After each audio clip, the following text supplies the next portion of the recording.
বাংলাদেশ ছাত্রলীগের গৌরব, ঐতিহ্য ও সংগ্রামের ৭৭ বছর পূর্তি উপলক্ষে প্রাক্তন ছাত্রলীগ ওয়েলস ইউকের পক্ষ থেকে গত ৮ই জানুয়ারি ব্রিটেনের ওয়েলসের রাজধানী কার্ডিফ শহরে এক আলোচনা সভা ও ডিনার পার্টির আয়োজন করা হয়েছে।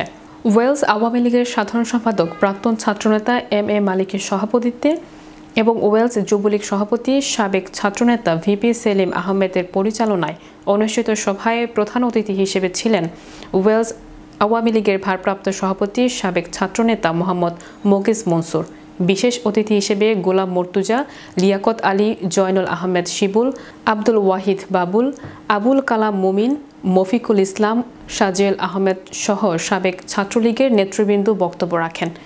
সভায় বক্তারা সুদীর্ঘ ৭৭ বছর বয়সের ছাত্রলীগের ইতিহাস, ঐতিহ্য কোনো দুর্বৃত্তের কাছে জিম্মি হতে পারে না বলে উল্লেখ করে বাংলাদেশ ছাত্রলীগ আমাদের শিকড়, আমাদের অহংকার, আমাদের আত্মপরিচয়।